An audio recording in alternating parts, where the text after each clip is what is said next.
Long-time viewers of the channel will notice that I use the Cooler Master TD500 Mesh case rather a lot. You might be wondering why, because we've never actually done a formal review of this case. We've featured it in lots of builds, but I'm going to explain why I think this is probably one of the best cases to ever come out.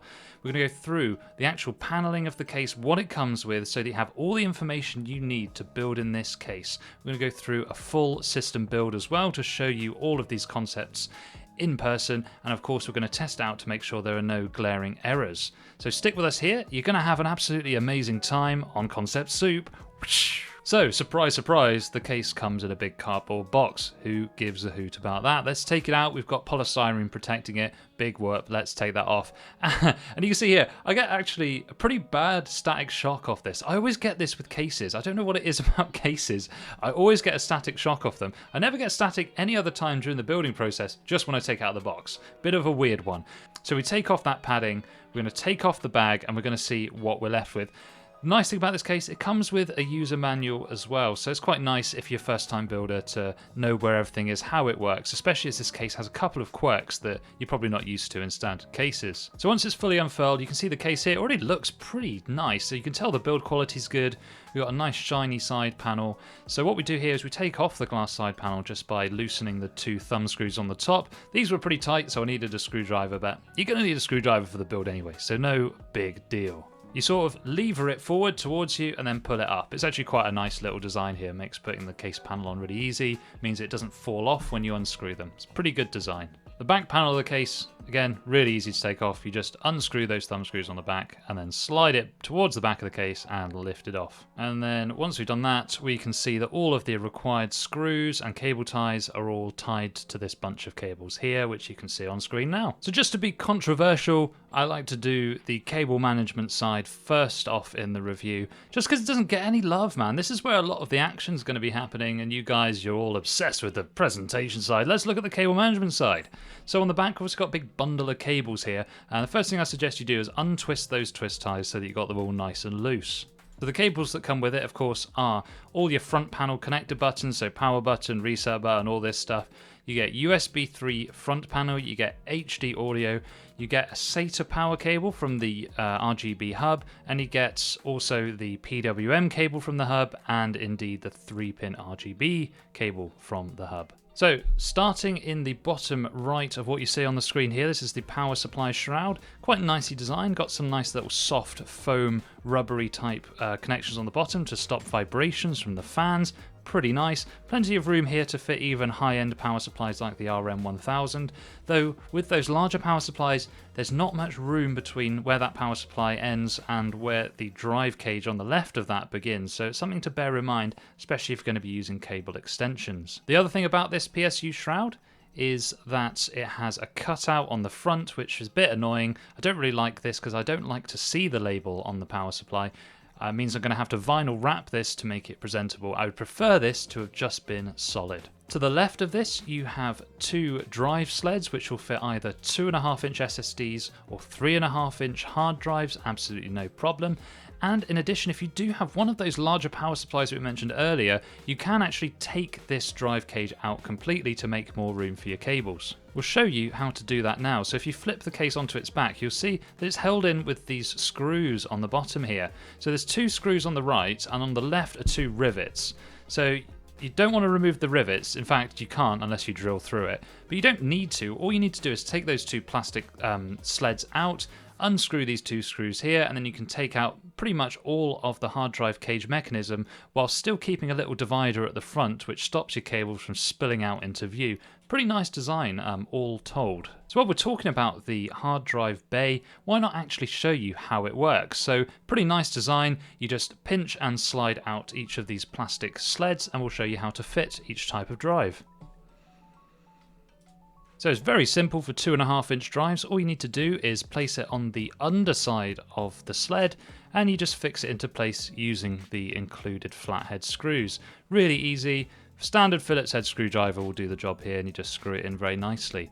The ingenious thing about these is that not only can you fit a 2.5-inch SSD on the underside of this, you can also put 3.5-inch hard drives on top of this within the same bay, which means that you could have two 3.5-inch drives and two 2.5-inch drives all within that small caddy, which I think is a really good design feature. Now, installing 3.5-inch drives into these bays is actually so easy, it's unreal. All you need to do is you just pull apart the sled slightly, laterally, so that it expands slightly, and then you just place your hard drive inside, and you see these little plastic posts? That's where you're going to put the holes on the side of the hard drive. You stretch it out, you snap it back in, easy peasy. And that is actually secure enough on its own, but if you want some extra security, you can chuck one of the included screws into this hole that is seen on the side here. And voila, you have both a 2.5-inch SSD and a 3.5-inch drive on the same caddy. Now, just because you can mount them there, it might make the cable management a little bit tricky, but I think this is a really cool feature. I've never really seen this on other drive sleds before. Maybe I just haven't noticed, but I thought that was a really good design feature. So just above the power supply shroud, you have room for two more 2.5-inch drives. Usually this is for SSDs. And this has a kind of a weird mounting mechanism, but it works quite nicely. So you see these big holes here. You take the little rubber inserts that come with the case in the screw bag. You pop them in there. And then on the SSD itself, you take these super skinny thumb screws, screw it into the SSD, and then you just push the whole SSD into the rubber piece here, and the friction between the rubber and the screw is enough to hold the SSD in place. Kind of a weird mounting mechanism, but it kind of makes use of that dead space behind the motherboard, so I'm all for it. I think it's a good piece of design. Now, if we turn our attention a little bit further over to the left now, we can see that there are 3 cable grommets for cable routing, which is fine. I have no problem with these whatsoever. They blend in with the case pretty nicely. We've also got plenty of these large cable management loops where you can tie down your cables with cable ties. I think that's nice. Kept it nice and simple. Nothing too complicated or over-engineered here, which is fantastic. In the top left-hand side of the image here, you can see that there is an RGB hub. Now, this is a bit new, so some of the older models of this, some old stock, might come with a splitter cable instead, which works just as well, but it's nice to see that they've implemented a formal hub here.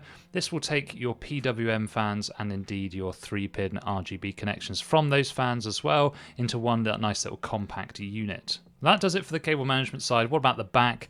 Nothing especially exciting here on the back. You've got your room for your fan, you've got your motherboard cut out there, you've got your PCIe slot covers. These are nice because they're not the snap-off type, they're the properly screw-in type, which is pretty nice. You can see that there's no piece of metal in between them as well, which means that you can easily vertically mount a graphics card into this case, which would look awesome. So quids in. I think that's pretty good for the rear side of the case. The front of the case has a really nice fine mesh, and it's got this really cool patterned effect where some of the edges are recessed, gives it that kind of, I don't know, like a tennis court. Is that what it means? I don't really know what this is. Some kind of nice shaded polygonal pattern. Looks really cool.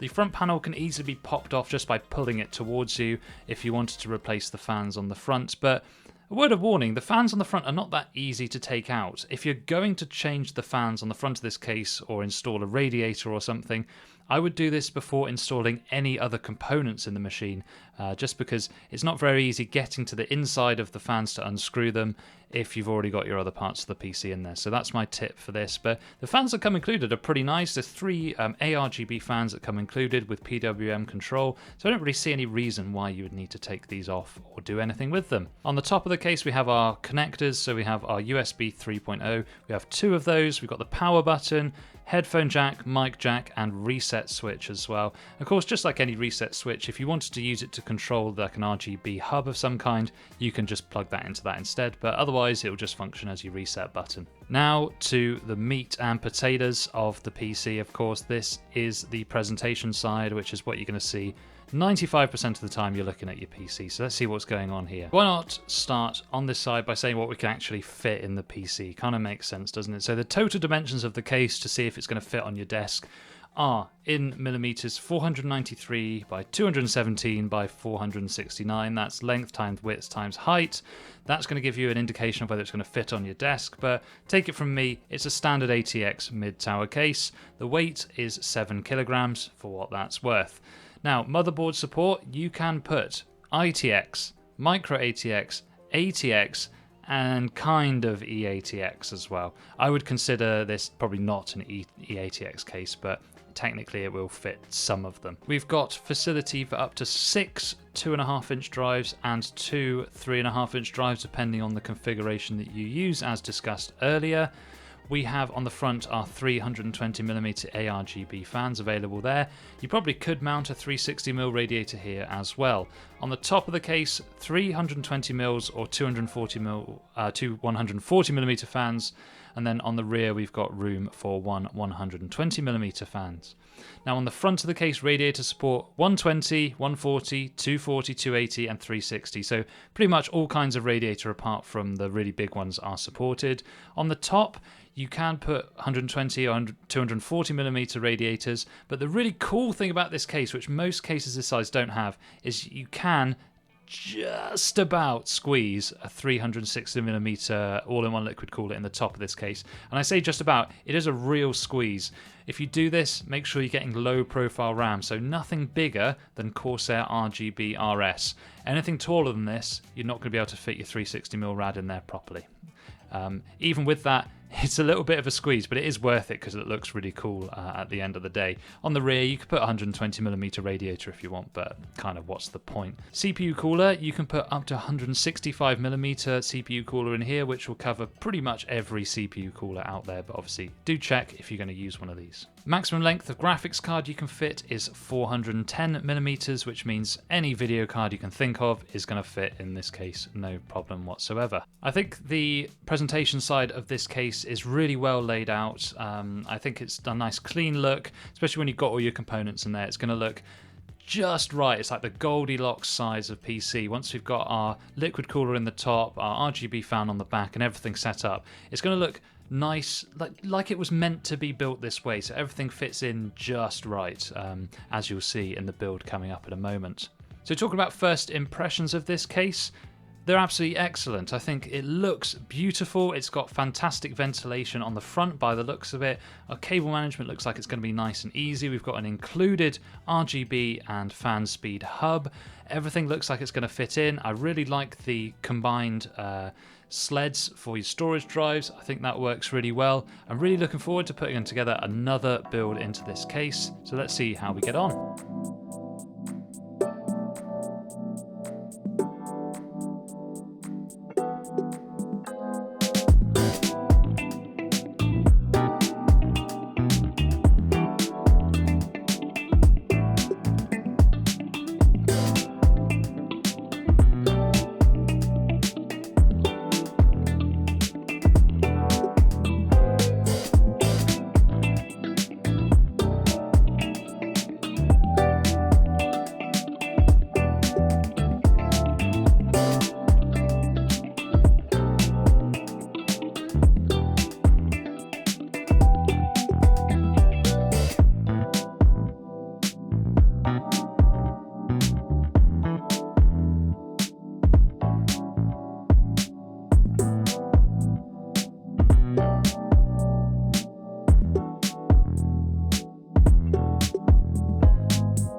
So there's our finished build, and I think this looks absolutely gorgeous. But I would say that it's my PC. Well, it's not my PC, it's for a customer. But you know what I'm saying, I built it, of course I'm going to like it. But I think even objectively, anyone that looks at this says this is a pretty dang nice looking PC, and very high end, of course, with the components that we're using. The RGB looks absolutely fantastic. It all syncs up beautifully together using the motherboard software. Can't really have any complaints about this. Like I said earlier, fitting a 360mm in the top of this case really gives it that extra sort of wow factor, because everything looks completely packed out with RGB, which looks really nice. Like I said, it's a real squeeze. Like, there is no room for wiggle in the top of this case. Look, everything is really pinned together, and it's all very, very neat. You can't use any taller RAM than the RGB-RS that we've got here, otherwise you're going to run into problems. And even if you wanted to add some RAM in the future, it can be really tricky to slot the extra RAM in those two other spots with that liquid cooler in the top. So it's something to bear in mind, but I think the overall look at the end of it is absolutely brilliant, and I'm sure the performance will be fantastic as well. And in terms of talking about that liquid cooler on the top, there's a couple of things that we need to talk about in terms of your strategy when installing this. So I would not install the radiator before putting the motherboard into the case like you see with most tutorials online. I would certainly mount the pump head onto the motherboard whilst the motherboard is out of the case, and then put this on at the end. The reason is, with that radiator at the top there, you have basically no room to feed your cables through to the motherboard. So what I do is I install this on its back. So I have the case on its back. I install the motherboard into the case, but I kind of leave the liquid cooler hanging to the side. I make sure all my other cables to the motherboard are plugged in first. This is really key. So that I can plug them in and then put the radiator on as sort of the last thing that I do. Otherwise, I'm not going to be able to plug those in. It's just going to be completely blocked by the hardware at the top. Additionally, the fan on the rear of the case, don't screw this one in until after you've installed your liquid cooler on the top, because you're just not going to be able to install it all. It's just not going to fit. So what you need to do is, on your rear fan, route your cables through the top left and then connect it to your motherboard, but leave it dangling. Then install your liquid cooler and then put the rear fan on, and then everything's going to fit.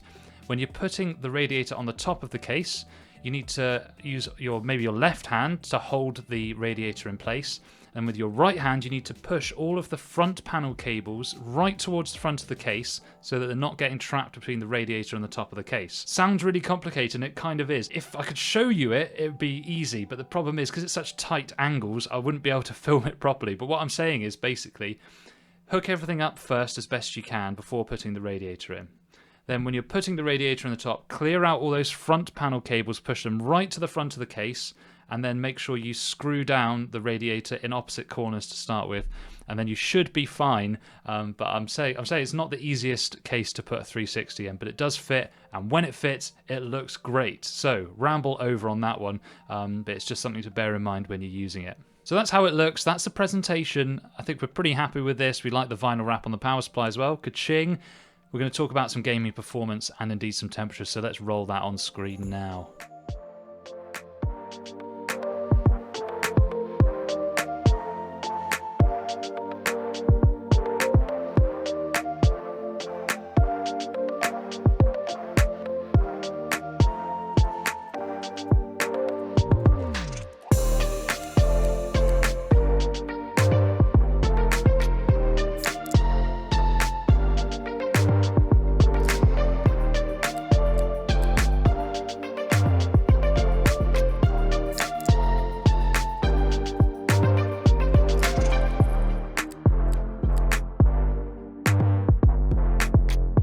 One of the things you might have noticed in our testing is that the CPU temperatures were really high. And why is that? Because we're using an Intel system here, what I noticed is that the E-cores were getting stressed out quite a lot using the Prime 95 test. I thought this was a bit unusual, but I don't think it is. I think I've seen this before where the average temperature seems to be really high. Actually, we hit 100 degrees in this, which you'd probably think is not acceptable. But if we were looking at the P cores rather than the E cores, those were actually functioning at perfectly fine temperature.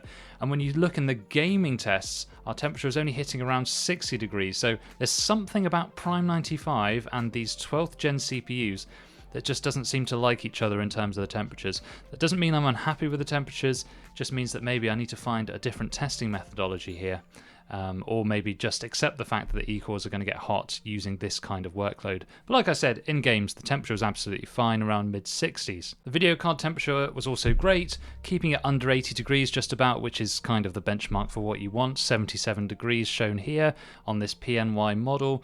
Yeah, I've seen cooler on other cards, but it doesn't really matter. If you're going to be overclocking, it does reduce the amount of headroom you have for overclocking, but for most users, they're not going to be overclocking anyway, and this is perfectly acceptable. We're getting fantastic performance, as expected in our gaming tests. You know, you've got all the features here. You've got a high-end graphics card, you've got a high-end CPU. It's going to have no problems playing any game that you throw at it. And when you add DLSS into the mix, that's what makes those advanced features like ray tracing really possible. Otherwise, it kind of tanks the performance too much. So overall, I'm super happy with this build. I think it looks ultra clean. I'm definitely going to be using this case a lot more. I was really happy with the build process. Whilst it wasn't the easiest getting the 360mm radiator in top, I think probably overall the extra effort really does pay off. I mean, how often are you going to be moving that liquid cooler in future anyway? I think overall it's a great proposition. We've got really nice aesthetics on the front of the case with that design. We've got a nice angular sort of cuts into the glass on the side of it. I think overall it's just a sweet case. At around £90, I think they've got the pricing just right here. I think it is worth £90. I don't think it's worth too much more. You're getting good value with the 3 RGB fans, good build quality and the hub. But really anything more, you're starting to get into super high-end territory there. So I think it makes it a nice balanced price to performance at £90 and perfect for mid to high-end systems in my opinion. What did you guys think of this case? Do you think it might be one that you want to use in future? Leave a comment down below. Check out our other reviews of PC parts, including other cases here on the side. I don't know which side of the video it's going to be at the moment. Of course, we've got another build here featuring this case if you want to see another aspect on this one. But if not, that's fine. We're all busy guys. So see you in the next video. Peace.